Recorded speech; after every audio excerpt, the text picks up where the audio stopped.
अररिया के 2-3 जगहों के बाद हम लोग वहाँ से चले, फिर यहाँ पहुँचे। तो उस देर के लिए पहले तो माफ़ी, लेकिन उसके साथ साथ ये कहना चाहूँगा कि बीते 2.5 दिनों में जो मैंने यहाँ देखा है, देखिए पहली बार संभवतः ये स्थानीय निकाय का चुनाव यहाँ स्थानीय से कुछ ज़्यादा बढ़ गया है।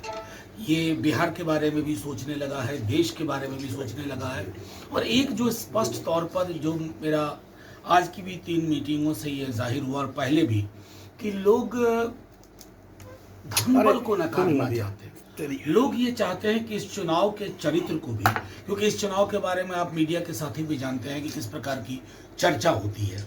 कहीं लिफाफे की चर्चा होती है, छतरी की चर्चा होती है, कंबल की चर्चा होती है, बैग की चर्चा होती है। तो जो भी जनप्रतिनिधि है वो जानते हैं उनके पीछे हजारों की आबादी है, और वो कतई नहीं चाहेंगे कि उस आबादी के भरोसे को वो किसी बैग के समक्ष आत्मसमर्पण कर दे, किसी छतरी या लिफाफे के समक्ष। इससे क्या संदेश जाता है? इससे संदेश जाता है कि धनबल के खिलाफ एक एकजुटता हो रही है। और मैंने बीते दिनों में उनके जो एक वीडियो भी देखा जिसमें कि उनकी हताशा परिलक्षित हो रही है। अब नेता प्रतिपक्ष के बारे में वो बात कह रहे हैं। नेता प्रतिपक्ष राज्य के सबसे बड़े दल के नेता हैं। अगर हाल की मैनूवरिंग को छोड़ दिया जाए, मैनिपुलेशन को छोड़ दिया जाए, ऐसे व्यक्ति के बारे में वो जो कह रहे हैं जाहिर तौर पे हास्यास्पद है। संभवतः भाजपा ने उन्हें ढंग से झूठ बोलना भी नहीं सिखाया, तो उन्हें कहीं उसके लिए बेहतर प्रशिक्षण लेने की ज़रूरत है। लब्बो लुबाब ये है कि हाजी सुभान जो हमारे उम्मीदवार हैं, व्यक्ति नहीं, उनके पीछे राष्ट्रीय जनता दल के अध्यक्ष लालू जी, तेजस्वी जी और हमारा पूरा दल, क्योंकि वो 6 बार विधानसभा के सदस्य रहे हैं।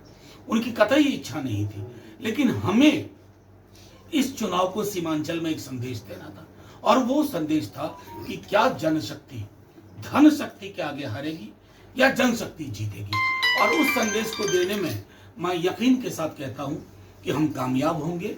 और पुनः एक बार आप सभी मीडिया के साथियों को मैं धन्यवाद करता हूं कि इतने विलंब से भी आपने प्रतीक्षा की। अब आपके जो भी सवाल हों, जिस भी संदर्भ के, आप पूछ सकते हैं। सर, भाजपा प्रदेश अध्यक्ष का बयान है कि मुकेश सैनी जी जो इस विवाद में, उस विवाद में भ्रष्टाचार हुआ और मल्ला जाति का जो है उत्थान नहीं हो पाया। देखिए, मैं इस्तीफा देना चाहिए। मैं तो सीधी तौर पे एक बात कहता हूं, उनके अध्यक्ष जी हैं, भ्रष्टाचार हुआ तो ये तकरीबन सरकार 1.5 साल से तो चल ही रही है। संभवतः 1.5 साल तो हो गया। 1.5 साल भ्रष्टाचार को स्वीकार करना भी भ्रष्टाचार है। 1.5 साल